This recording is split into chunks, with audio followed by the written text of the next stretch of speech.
আচ্ছা মামুনি শোনো। জি আঙ্কেল বলেন।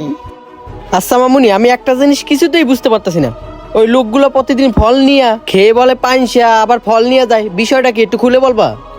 আঙ্কেল আমিও কিছু বুঝতেছি না, আমার দোকানে আপেল মিষ্টি, তারপর ওনারা খেয়ে বলে আপেলগুলো পাইনসা। আঙ্কেল বিশ্বাস না হলে আপনি একটা খেয়ে দেখেন। এই নেন আঙ্কেল।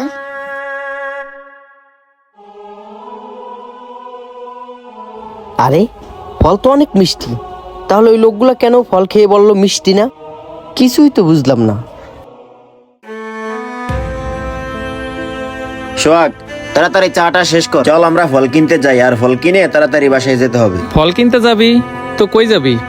কেন, ওই যে সেদিনকার ওই দোকানে। বুঝলাম না মিরাজ, তুই প্রতিদিন ওই দোকান থেকে ফল কিনিস, আবার একটা ফল কেটে বলিস ফল ভালো না, ফল পানছে, আবার টাকাও দিয়ে আসিস। যদি ফল ভালোই না হয় তাহলে কেন বারবার ওই দোকানে যাস? আমাকে একটু বিষয়টা খুলে বলবি? আচ্ছা তাহলে শোন, একদিন আমি ওদের দোকানে ফল কিনতে গেছিলাম, যাই দেখি এই ছোট্ট মেয়েটা ওর বাবার কাছে বায়না ধরছিল একটা ফল খাওয়ার জন্য, কিন্তু ওর বাবা ওকে একটা ফল খাইতে দেয়নি। কেন জানিস? কারণ এই ফল বিক্রি করে ওদের সংসার চলে, আর তুই তো জানিস এই ফলের অনেক দাম হয়ে থাকে। তাই ওদের একটা ফল খেতে ইচ্ছা করলেও ওরা খেতে পারে না। আর সেই দিনকার পর থেকে আমি ওই মেয়েটার কাছ থেকে ফল আনি, আর ফল মিষ্টি না হওয়ার বায়না করে একটা করে ফল মেয়েটাকে দিয়ে আসি, যাতে করে এই মেয়েটা খেতে পারে। বন্ধু, তুই যে কাজটা করছিস সেটা আমার খুব ভালো লাগছে। তোর মতো সবাই যদি এভাবে ভাবতো তাহলে আমাদের সমাজটা কতই না সুন্দর হইতো, আর অসহায় মানুষগুলোর মনের ইচ্ছাও পূরণ হতো। হ্যাঁ বন্ধু, কথা না বাড়িয়ে চল ফল কিনতে যাই।